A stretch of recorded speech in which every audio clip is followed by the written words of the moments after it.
పొడిగిస్తూ ఉన్నారు. నిర్వాసితులను ఆదుకోరు. సమస్య ఉంది, ఆ సమస్యకి పరిష్కారం చూపించరు. కానీ మన మధ్యలో గొడవలు సృష్టించి నేవీకి మనకి గొడవలు సృష్టిస్తారు, మత్స్యకారులకి ఇతర కులస్తులకి గొడవలు సృష్టిస్తారు. మత్స్యకార గ్రామం నాన్ మత్స్యకార గ్రామాన్ని మన మధ్య చిచ్చు పెట్టి గొడవలు పెట్టి రాజకీయ లబ్ధి పొందేదానికి ప్రయత్నిస్తున్నాడు ఇక్కడున్న శాసనసభ్యుడు. పాదయాత్రలో నేను పాయకరావుపేటలో మత్స్యకారులను కలుస్తాం జరిగింది. పాదయాత్రలో కూడా అనేక మంది మత్స్యకార సోదరులు వచ్చి నాతో నడుస్తూ వాళ్ళ సమస్యలు నాకు చెప్తాం జరిగింది. మొత్తంలో నాకు అర్థమైంది ఇది ఒకే విషయం, రాజకీయంగా ఈ ఇష్యూ పరిష్కరించకుండా ముందరికి పొడిగిస్తుంది ప్రభుత్వం. వాస్తవంగా ఆనాడు మీరు మీ భూముల్ని త్యాగం చేశారు. ఒక మాటలో చెప్పాలంటే మీ వృత్తి కూడా కాదనుకుని దేశం కోసం మీరు మీ భూములు ఇస్తాం జరిగింది. బాబు గారు ముఖ్యమంత్రి అయిన తర్వాత నిర్వాసితుల కాలనీలు కానీ అవన్నీ ఏర్పాటు చేశాం. కానీ ఆనాడు కొన్ని మౌలిక సదుపాయాలు ఇవ్వలేకపోయాం. అందుకే ఈరోజు నేరుగా మీరు ఎదుర్కొంటున్న సమస్య ఏంటి? అదేవిధంగా 3 నెలలు ఎటుగా వచ్చేది తెలుగుదేశం పార్టీ జనసేన పార్టీ ప్రభుత్వమే. మన ప్రభుత్వం అధికారంలోకి వచ్చిన వెంటనే మన ప్రభుత్వం నుంచి నిర్వాసితులు ఏం ఆశిస్తున్నారు చర్చించడానికి ఈ వేదిక ఏర్పాటు చేశామని సభాముఖంగా తెలుపుకుంటూ మా లక్ష్యం ఒకటే, ఈ సమస్యని శాశ్వతంగా పరిష్కరించాలి.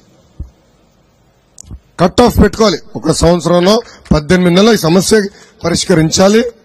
అటు నేవీ వాళ్ళతో మాట్లాడదామా, వారి దగ్గర నుంచి రావాల్సిన డబ్బుల గురించి కానీ, అవసరమైతే రాష్ట్ర ప్రభుత్వమే డబ్బులు చెల్లించి ఈ సమస్యకి ఫుల్ స్టాప్ పెట్టాల్సిన బాధ్యత ఉంది. మన సమస్యని మనమే పరిష్కరించుకోవాలా. ఏ ఢిల్లీయోడో తెల్లోడో పరిష్కరించాడు కదా. దేశ భద్రత కూడా చాలా కీలకమైంది.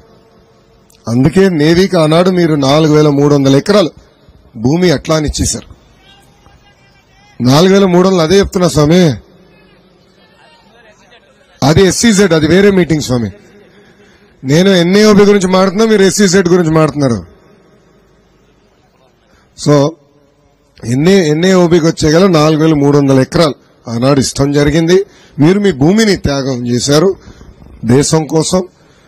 మీకు శాశ్వతమైన మీ సమస్యని శాశ్వతంగా పరిష్కరించాల్సిన బాధ్యత రాష్ట్ర ప్రభుత్వం పైన, అదేవిధంగా ఢిల్లీలో ఉన్న ప్రభుత్వం పైన ఉంటుందని ఈ సభాముఖం తెలుపుకుంటూ ఇప్పుడు ఈ కార్యక్రమం ప్రారంభించాల్సిందిగా పెద్దలు నేను కోరుతున్నాను. Thank you.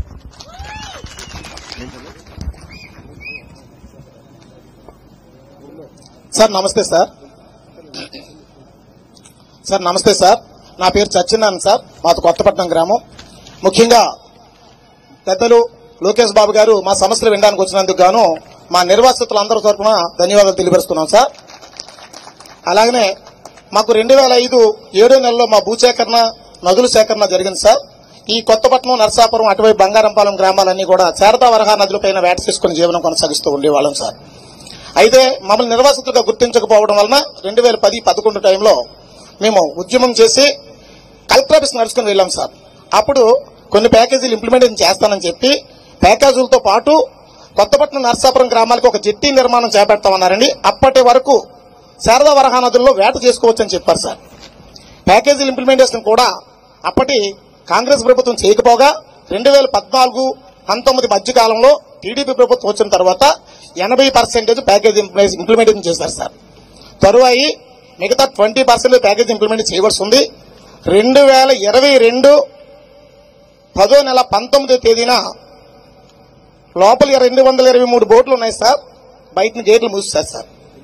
223 బోట్లు లోపల ఉన్నాయి. ఆథరైజ్డ్ బోట్లు సార్, అనాథరైజ్డ్ ఇంకా బోట్లు ఉన్నాయి సార్. కానీ రిజిస్ట్రేషన్ బోట్లు సార్, ఇవి రెన్యువల్ కాని ఉన్నాయి. అయినప్పటికీ గేట్లు మూసేశారు సార్. లోపల బోట్లు, మనుషులే బయట మత్స్యకారులు ఉన్నాం సార్.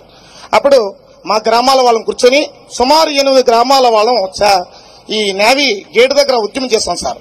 150 రోజులు కఠోరంగా తిండులు లేకుండా ఈ నిర్వాసులందరం ఉద్యమం చేస్తాం సార్. అయినప్పటికీ మేమందరము లేకుండా చూసుకుని ఈ వైఎస్ఆర్ ప్రభుత్వ ప్రతినిధులు, ఎమ్మెల్యే గారు కలిసి మేమెవరూ లేకుండా చూసుకుని టెంట తీసేయడం జరిగింది సార్. అప్పుడు ఒక్కొక్క బోటుకి 2,50,000